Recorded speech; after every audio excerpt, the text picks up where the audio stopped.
All right, thanks for joining us, everybody. Questions for Lucas Haversick, please raise your hand. We'll start with Troy Hutchison, All Sports Tucson. Hi, Lucas. So during the USC game, you went 3 for 4 and hit a long 51-yard field goal. That first field goal attempt, you missed it. What was the conversation like with Coach Springer on the sideline after that? After the first missed field goal? Yes. He didn't really say much. He just said next opportunity. I can't really remember what he said because my mentality, if I miss a kick, it's just the next kick I get, next opportunity to take advantage of it. So I can't really remember what he said to me, but it was encouraging, just saying it's all good. Next kick. Next question, Michael Lev, Arizona Daily Star. Hey there, Lucas. How do you find that balance between kind of overthinking things and trusting your instincts in your training when you're out there trying to make a field goal? A lot of it is just having fun with it. Don't go out there and be like, man, I have to make this kick, but just, we take a bunch of reps during the week, have confidence in your form and technique, and just go out there and have fun, really. Like, when you overthink, you kind of probably lack confidence or doubt yourself, but you really just got to go out there and have fun, in my opinion. It had to have frustrated you to miss the first kick, though, after the long off season, and it's sort of like, this is my job, and then this happened. So how did you kind of process that? Obviously, I didn't want to miss a field goal, especially the first one. So I was disappointed, but I was just that more excited to get another opportunity so I can prove what I can do for this team and help the team out and do my job. Sure. So it's obvious to anyone who's ever watched you kick that you've got, NFL caliber leg strength. What have you been working on to try to get the consistency aspect to match the power that you have? Just staying consistent with my form. I know I have a big leg, and I've heard it ever since I started kicking. So just small drills. There's a lot of drills you can do, but it's just hitting the same ball every time. PAT, you kick the same as a 55-yarder. So every kick is the exact same. People say, commentators be like, that's a chip shot. I take every field goal the same way, same form and everything. So it's just staying consistent in any field goal I have, any drill work, any of that, just always the same form. Finishing through the ball, finishing downfield, not looking up too fast, stuff like that. Next question, Steve Rivera, Fox Sports 1450. Along those lines, with your leg strength, is it sometimes easier to hit the longer field goal than it is the shorter field goal? It seems to be that way sometimes. I like longer field goals for me just because, I don't know, you got to focus a little more. And I just always liked opportunities. Obviously, every kicker likes hitting a longer field goal. But I wouldn't say it's more difficult or less difficult. Every field goal is the same to me, like I said, with the PAT and the 55-yarder. Any field goal on the field is the same kick. So that's how I, mindset-wise, take at it. And you kind of referred to this, but is the pressure any different, or is it all internal to hit the 30-yarder compared to the 51 or 55-yarder? I think you put as much pressure as you do on yourself. Like, no one else really puts pressure on you because at the end of the day, it's you and the ball. Well, actually, the snapper holding the ball, but it's all on you at the end of the day. So positive mindset, go out there, have confidence, have fun. I think that's the biggest thing to it. And just lastly, I think kickers are known to be kind of different in as much as they kick. That's what they do. And they're important, obviously, because they win games. What's your mentality with that, or what's your thought about that? Repeat the question, please. Yeah, just kickers are known to be different because they just come in and kick. They're not playing football. They're not tackling and everything. They come in and win games. What's your mentality with that? Just staying ready the whole game. We might get one kick a game or 6 Right. or 10. You never know. So really just staying focused and locked in on the game and emotionally staying at a nice level. I was pretty excited to see us play in the first half because it's been a while, or the whole game. But emotionally, I was pretty intense, and I was like, I got to relax a little, save some of this energy for my kicks. I lost my voice in the first half cheering on the team, but really just staying ready for anything. Like in practice, I have the same mindset as a game. So if we have a scrimmage, I'm on the sideline, eyeing out whatever yard line we're on, adding up the yardage before I go out there. getting my mind right for the kick. It's really just staying locked into the game and just staying ready, really. Thanks. Next question, Justin Spears, Arizona Daily Star. What's your assessment of Tyler Loop's performance from Saturday, especially since it was his first game? I think he did great. I saw him coming in punting, and I was pretty surprised how well he was doing. I think he's gonna be a great punter here and kicker as well. Whenever he gets that chance, probably when I leave. But I have a lot of confidence in that kid, and I think he'll do great things here. And can you talk about how, or was that a point of emphasis during the offseason, and what was that competition like leading up to the season? He's a pretty competitive guy, which I like because I'm a big believer in competitive brings the best out of people, obviously. And I know he wants to play and kick. He wants to do everything. So it was a good competition, and we help each other every day. And we'll point out if we have a bad kick or something, we'll fix each other. If we saw something in each other's kick, but he's definitely helped me a lot, competition-wise. And how much has punting, from your personal opinion, how much has that hurt you guys over the last couple of years or so? It definitely hurts, looking at the stats, but you just got to keep moving forward and working hard at it. I think this year is going to be a big change in that aspect. And I know all our punters are really serious and committed to flipping field position and understand the importance of it. And we're just going to keep working hard at it. Thank you. Next question, Jason Barr, K-Gun. Jason, you're muted. Lucas, do kickers watch the scoreboard a little differently than everybody else? Do you look up and say, hey, now we're down by 6, we could be down by 3, or a certain way that would enable a possible game tie or game-winning field goal? Do you look at the math of the scoreboard any differently than anybody else? Yeah, I'd say I would. So my missed field goal would be 3 points. So I always stick that into mind.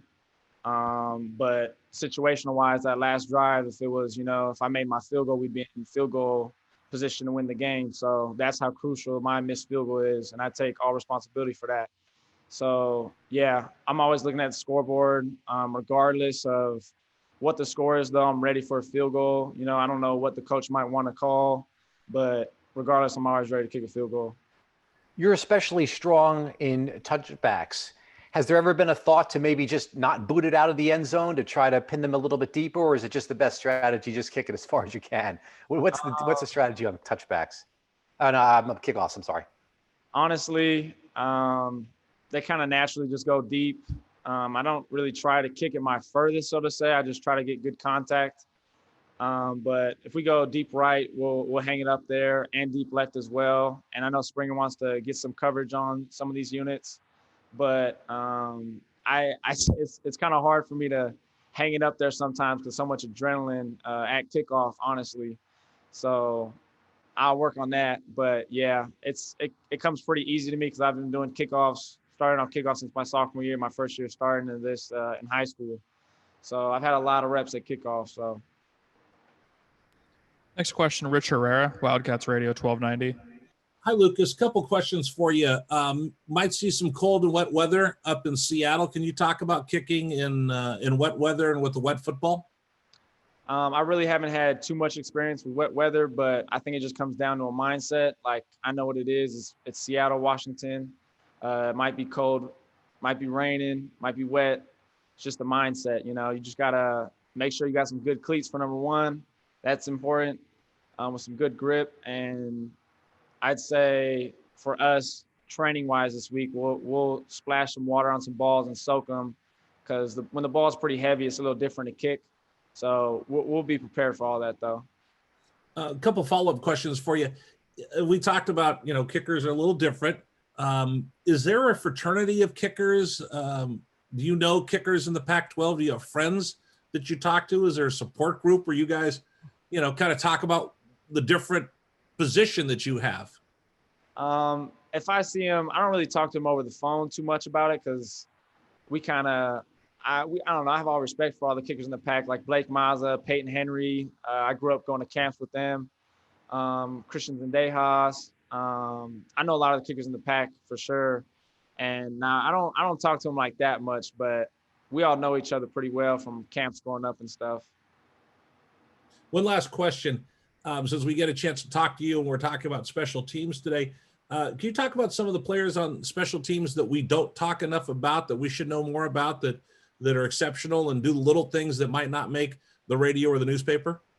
I think Seth Mckellar, our long snapper and short snapper, has done a phenomenal job coming in last year as a freshman and starting however many games he did, and coming in this year and playing. I think he's a tremendous snapper, and I have all confidence in the world in him. Holder as well. Might get looked down on sometimes, looked at as much, but Jacob's been doing a great job. We do 100 holds a day, and really any position that might not make a play but has a key block that, takes on a double team, like on kickoff, but we didn't have any returns. So punt returners, I can't wait for them to get loose. USC's punted did a great job against us, so we didn't get returns really, but really every guy makes a difference on the special team. So every guy has a big role in our return game or coverage game, whatever it is. So honestly, all of them deserve all the credit. So, and our line for field goal for sure, blocking their butts off. Great. Thank you so much. We have time for one more question for Lucas. We'll go back to Michael Lev. When you go into this situation with more humidity, colder, damper, you go through your pregame routine. Will you talk to Coach Springer and the other coaches and sort of give them, like, this is my maximum distance under these conditions? How does that conversation go? Yeah, so warm-up will give you the best feel of the game most likely, because hopefully drastically the weather doesn't change from warm-ups to the game. But I remember my sophomore year at Oregon State, it was a little rainy before the game, and I told them, this is my max distance for field goal, blah, blah, blah. So, yeah, we'll definitely talk and communicate about situation, kickoffs, hang time, all that. So. Sure. So did you do anything this offseason to work on your mental game, different than anything you've ever done in the past? Read books, talk to experts, anything of that sort? It's funny because I got a couple of books for Christmas. Kobe Bryant's Mamba Mentality, Michael Jordan's book, but I didn't read them. I did watch The Last Dance, which was pretty good. And I've always been a big competitor. And my position is kind of different, though, because you only get a few opportunities. You got to make the most out of them. No matter how competitive you are, that's the only opportunities you're going to get. You have to make the most out of them. But I just say really having fun with it at the end of the day. I put a lot of emphasis on making field goals because that's my job. But at the end of the day, I just go out there and have fun now and really take advantage of the opportunity I have here at the university. What did you get out of watching The Last Dance? If I was Michael Jordan, I could push my teammates like that. But as a kicker, you kind of don't got that role. But a lot of dudes got respect for me on the team. So if I push them on the offseason or anything or get some competition going, they'll respect me and respect that because no one wants to lose to a kicker, and I'm competitive. So I'm always for that. Sure. I have one last thing for you. You can come back next year if you want to. This counts as a redshirt year for everybody. Have you given that much thought? Are you planning to come back next year? Yeah, I think I'll come back. It's good to take advantage of my school, no doubt, my master's, and just taking advantage of playing another year of college football with kind of this season being who knows how many games we're going to play. But most likely I'll be back. Thank you. Thank you, Lucas. No problem.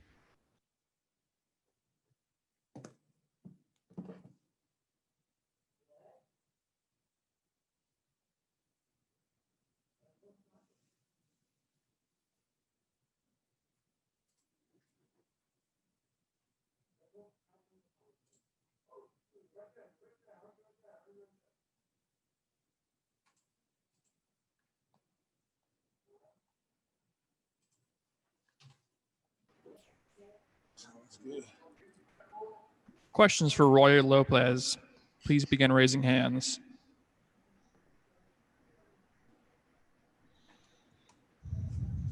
Michael Lev, Arizona Daily Star.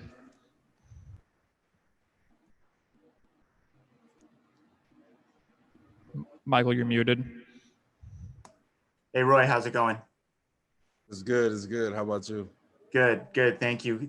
Tell us, what is the story? How did you end up at Arizona? So my original plan, last year, going back to my senior year, I was a true senior. And I get a hematoma week 1 against Washington State in my shin. and that put me out 8 weeks. You know, it wasn't a major injury, but it's just unfortunate that put me out, you know, that amount of time when I get hurt week 1, you know. So I came back, I finished the season, but I was able to redshirt. You know, I didn't burn that my freshman year. So, you know, my original plan was to go back to New Mexico State as a redshirt senior, but then COVID hit.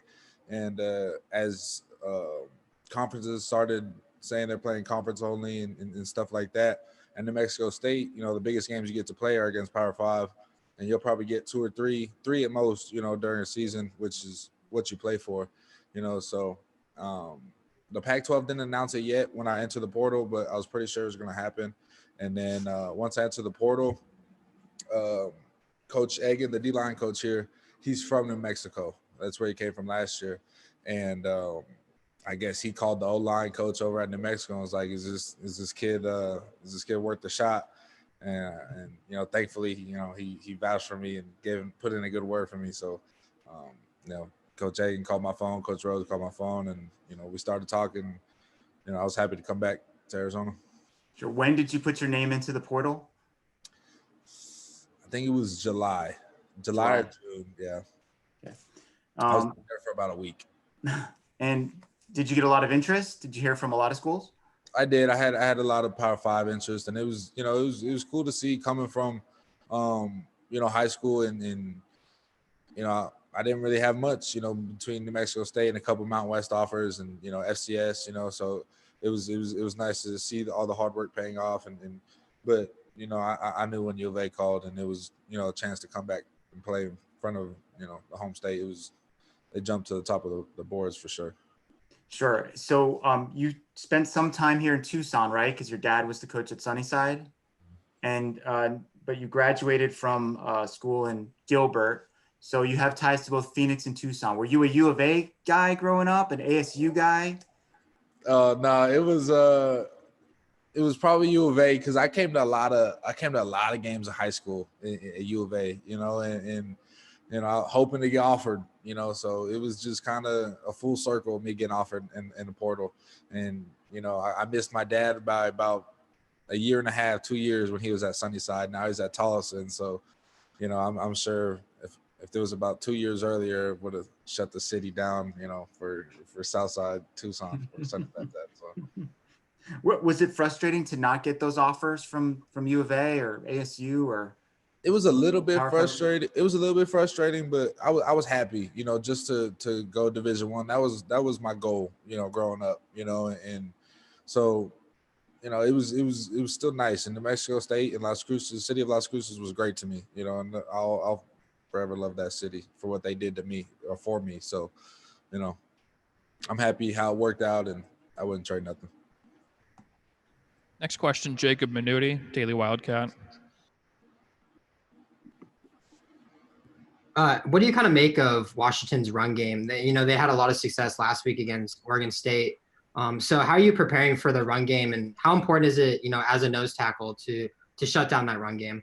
No, right. They like to pound the ball, you know, and so as a D-line, we kind of take that, you know, a little personal, which we should, you know, going into the game, you know, when they look at yards allowed per game, run yards per game, you know, it's a correlation between the D-line and the run game, you know, so, you know, as a nose guard, you know, you just got to hold the fort down in the middle, and when the plays can be made, make the play, or if you can cut off the play, get up the field, force them to cut it back, you know, cut the flow of the offense and just cause any sort of disruption, you know, whether it's in the backfield, cutting off the play or you know, just seeing things, being a veteran, you know, seeing things before they happen. So. Next question, Justin Spears, Arizona Daily Star. And Roy, Saturday wasn't the first time you played at Arizona Stadium. You were in that Arizona Bowl game when New Mexico State won. What was the difference like between playing in the Arizona Bowl and then, you know, Saturday's game against USC? The big difference was the fans. You know, it was, you know, because we can't really have too many fans right now. So, you know, you could probably Google the Mexico State Arizona Bowl game, or, you know, and see a picture of the fans, and we filled up the whole visitor side, and I was the most New Mexico State fans I've ever seen, you know. So, and we won in overtime, and it was amazing. You know, it was one of the best football experiences I had, but you know, it was it was fun. You know, it was fun, and I was a sophomore at the time, but you know, I just felt like I was older. You know, this is a different scene now. You know, that was a 1-game bowl game. You know, and this is, you know, home stadium. So. And was there ever thought of possibly transferring when Pac-12 said that it would wait until 2021 to play football? No. Once I made my decision to come here, I was done. So I didn't want to leave anymore. Once I decided this was home. Next question, Alec White, Arizona Daily Star.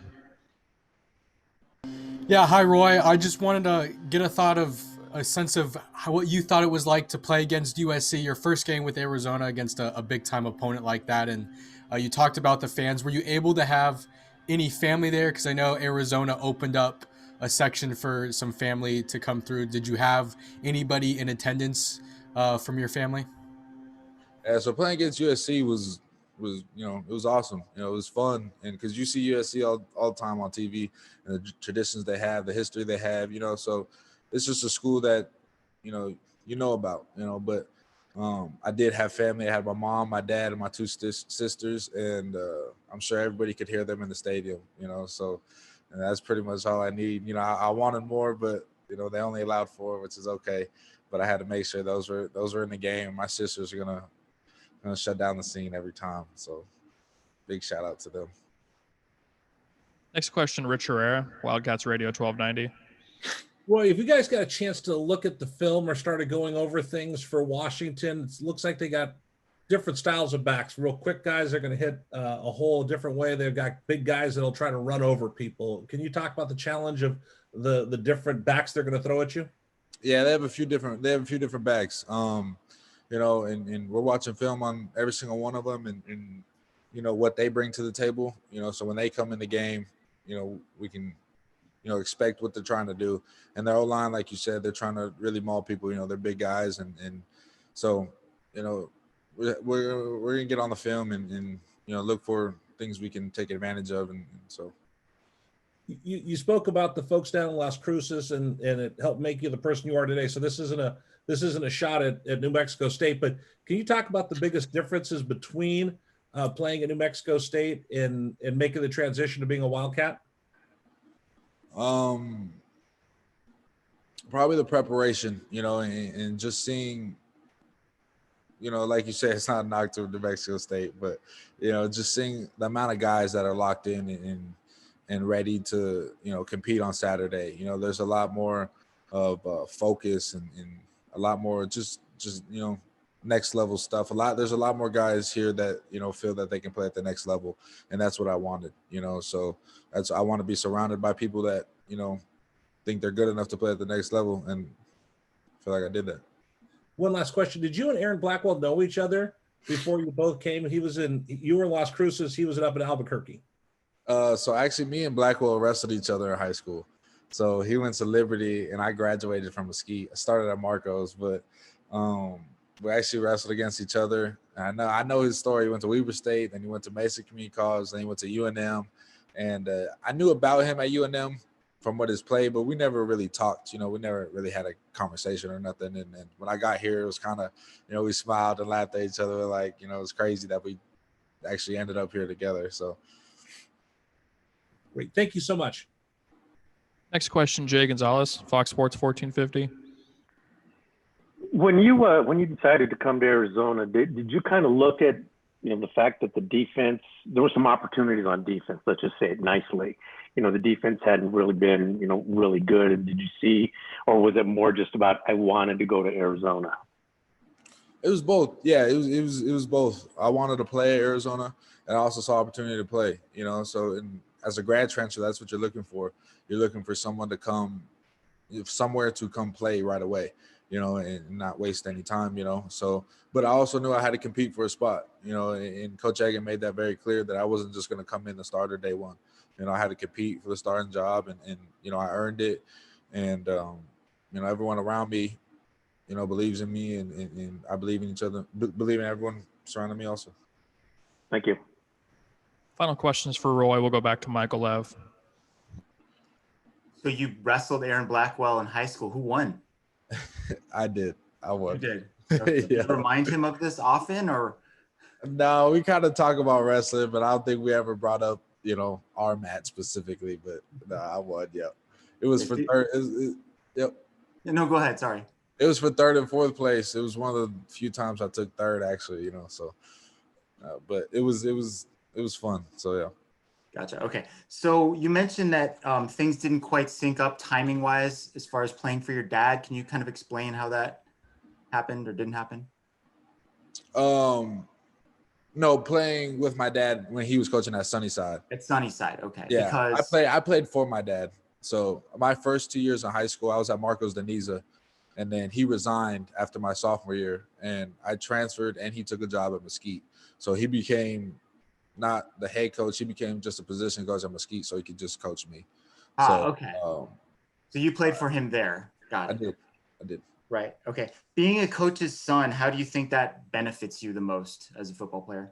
I mean, I grew up around football, so my IQ was very high at a young age of just understanding football and understanding how to, probably the biggest thing is probably understanding how to break down film, and not just look at one thing, and try to find tendencies. And that's something that I've gotten since, I was a little kid. And, my dad watches film with me. He'll call me the night before the game, and he watches the TV copies of whoever we're playing, and he's like, hey, the center does this, the guard does this, and watch out for this guy, so he's always doing those type of things. And I wouldn't want it any other way. So. Sure. You mentioned earlier, you were talking a little bit about the Washington offensive approach. As a defensive lineman, do you look forward to a challenge like this where the other team's going to run the ball, they're going to play multiple tight ends, they might even have a fullback in there? No, right. I do. Like I said, I take it personal as a D-line, which we should, so, if there's run problems on our defense, they're going to look right at the D-line, so where can we fix it? So, I do take it personal, and I look forward to it. It's going to be a fun game. And you, along with USC, Washington is one of those teams that about, has tradition and history of being a good football team. So another opportunity. Sure. So you mentioned that you were able to use a redshirt year last year. This year also will count as a redshirt year because of the rules. Have you thought about whether you're going to come back and play again next year? I thought about it a little bit before the season started, but again, that'll be a decision I make at the end of the season. So we'll see. Thank you. All right, thank you, Roy. Thank you.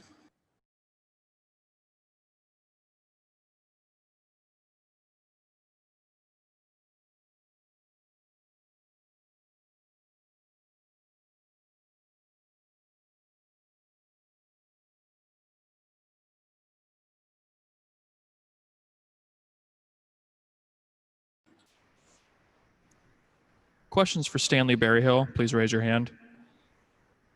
We'll start with Troy Hutchison, All Sports Tucson.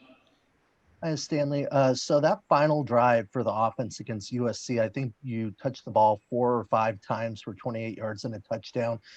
Can you just talk about that connection between you and Grant Hill that led to that drive?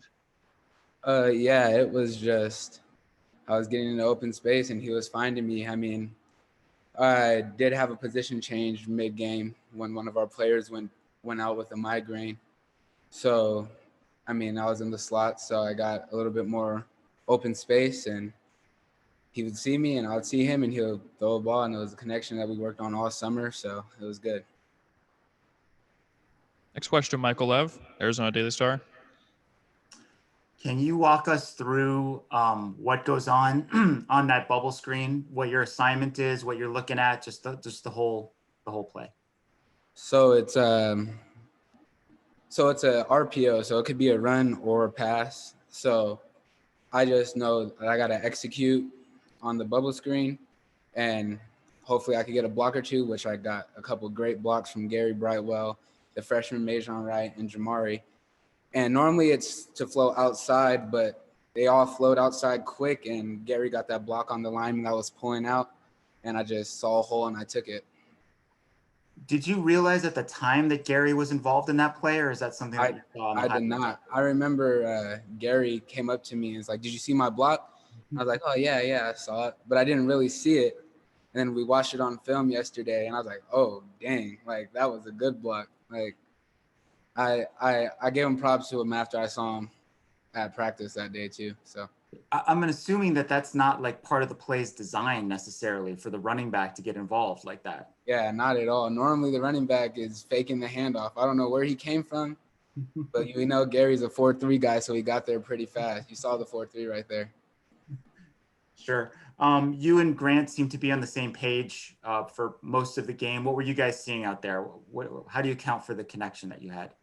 Just a lot of open space, and we have a lot of routes where we could sit down in the open space and just find grass, and that's what we're doing. We have a couple pick plays, and hey, they happen to work a lot with me and Tay, with Thomas Reed, with Meijon. So we were just executing our game plan. Next question, Rich Herrera, Wildcats Radio 1290. Stanley, can you talk about Grant in his leadership now that he's the quarterback? He's not looking over his shoulder. You're not having two guys running out there. What you saw in him now that it's his team to run? Grant has always been an even kill kind of guy. Even last year when he played in those 4 or 5 games he got in, he was still the same guy he is today. He's been a great leader since he stepped on campus, and he knows his role. So he's a great leader. He's real vocal now. That's what I've noticed more. He's a lot more vocal than he was in the past, but he's brought the offense together and we're looking very good. So I give him props for that. You talk a little bit about Washington and what you've seen on film. It looks like they put pressure and they have a bunch of guys that try to hawk to the ball together. Yeah, they're a great defense, and they've been a great defense since I've been in college, since I've known about them. Their DBs are very fast, very physical, very patient. So we're just going to try to execute the game plan we have ahead and get the ball out quick, make plays, and do what we got to do. One last thing. What's the confidence level of this offense after actually being able to go out there and play with all the new pieces together and you guys finally get to hit the field? We all knew from the beginning, since last year really, that we had a future in our offense because we had a lot of young guys who played last year, like Booby Curry, and we had a lot of guys who didn't have much experience. Like all of us didn't have much experience last year. So now that we all had experience and the young guys got their experience, we knew that we had a special offense because we have all the pieces. So as long as we execute our game plans, it could be a great offense. Thank you very much. No problem. Next question, Justin Spears, Arizona Daily Star. You were talking about all those guys in your, in that core. How do you think you guys all complement each other that gives you guys that much depth? Man, we have size, we have speed, we have quickness. I think we have it all in our receiver corner. We always talk about being the best receiving corner in the Pac-12, if not the Pac-12, trying to be the best receiving corner in the nation.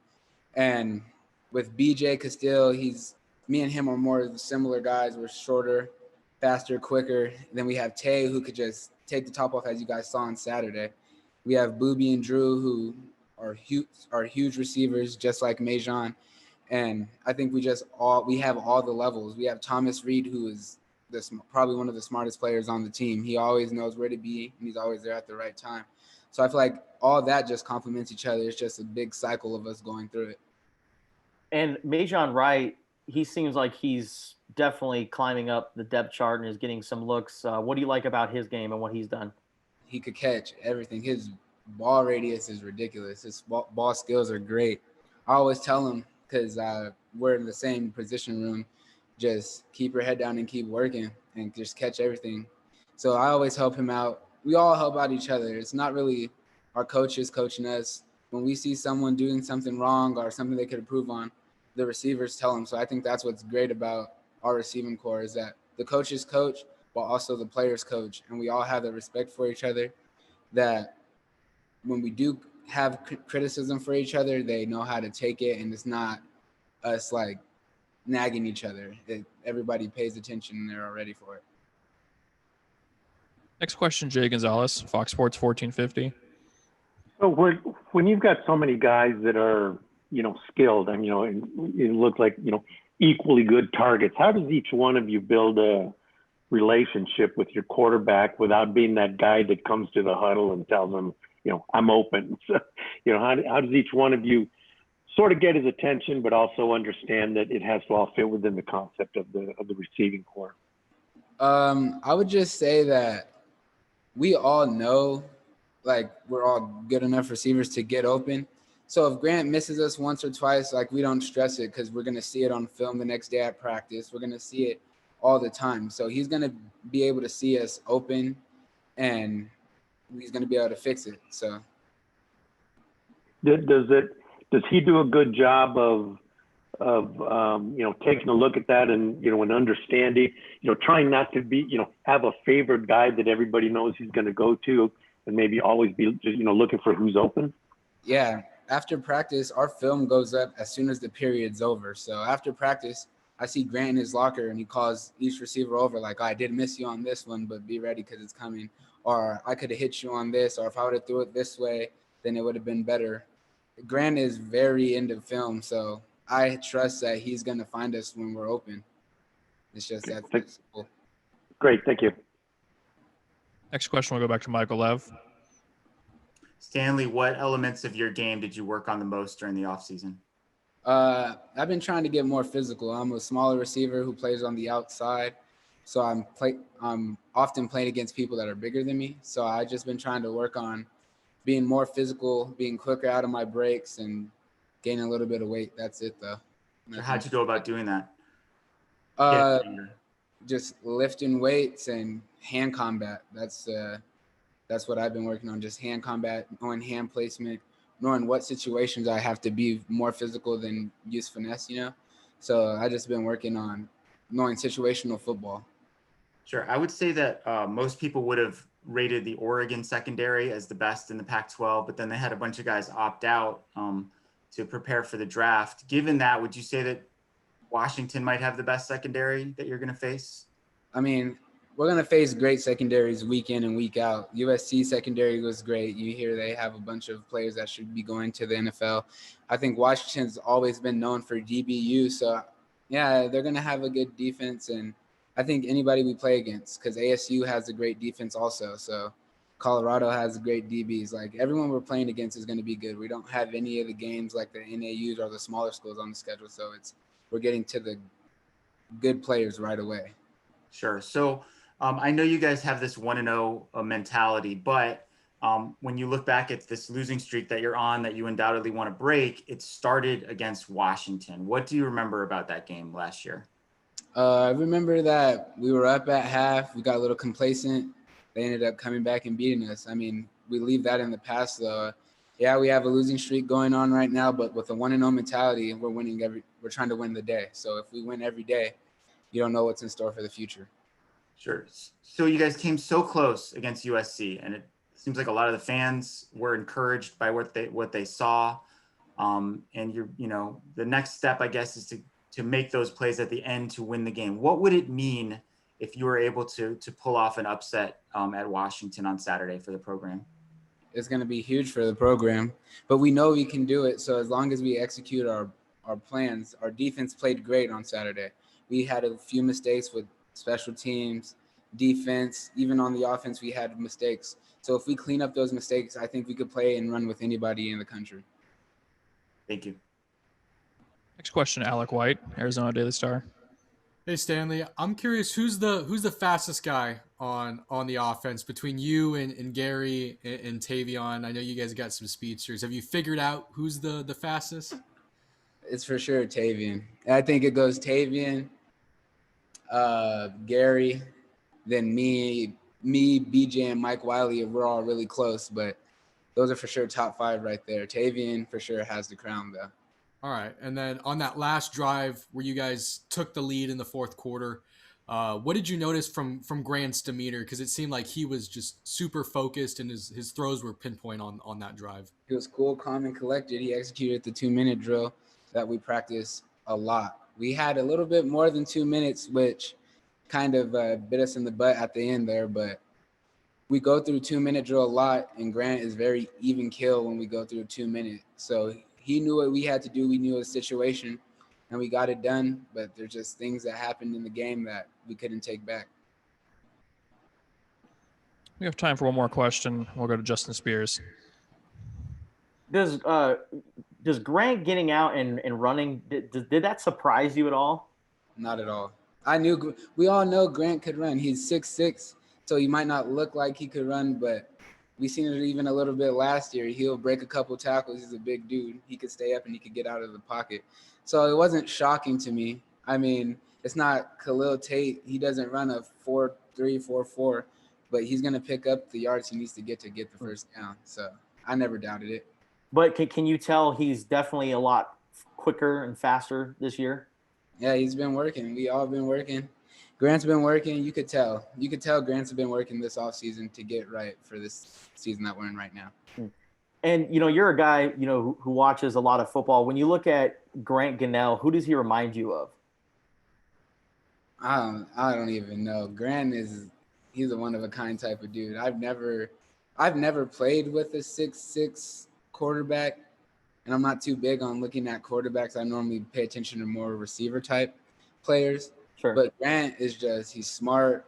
He could throw the ball. He can move around in the pocket, and he knows what's going on at all times. So I think he's just one of a kind compared to what I've played with in the past. And my last question is, you guys are going on the road. You were supposed to go on the road a couple weeks ago. As someone who hasn't played a road game during these circumstances, what are you expecting? COVID protocol. Hoping we all pass and hopefully we all come back negative. I know it's supposed to be raining there, so just prepare for the rain and the cold weather, really. I mean, there's not much you can do other than prepare the best you can. And what are you guys told to do when you're on the road? It's the same thing we do when we're here. We check into the hotel, we chill, we relax, and normally you're playing by yourself because you're away, so you don't really have your fans. So you got to keep the own energy as your team, but that's going to be every game since we don't have fans at any of our games, really. And are you guys allowed to leave your hotel room, or are you guys just kind of hunker down until the next day? No, we're basically just quarantined in our room the whole time. I mean, we have dinner, we have meetings, but other than that, we're in our room relaxing, going over the game plan with our roommates, just stuff like that. Nothing crazy. And you know who you're rooming with? Yeah, well, last week I roomed with Dante Smith, which is a linebacker. He's a walk-on, and he's been playing very well. So, I mean, I roomed with him, but I don't know who I'm going to room with this week. It should be the same, though. And what do you like to do to kind of pass the time? I just watch college football games. I use a little bit of TikTok here and there, just things to waste time because you get so anxious and get caught up in wanting to play that sometimes you just got to calm down and relax. So I just try to relax the best I can. Good luck on Saturday. Thank you. All right. Thank you, everybody. That's all we have for today.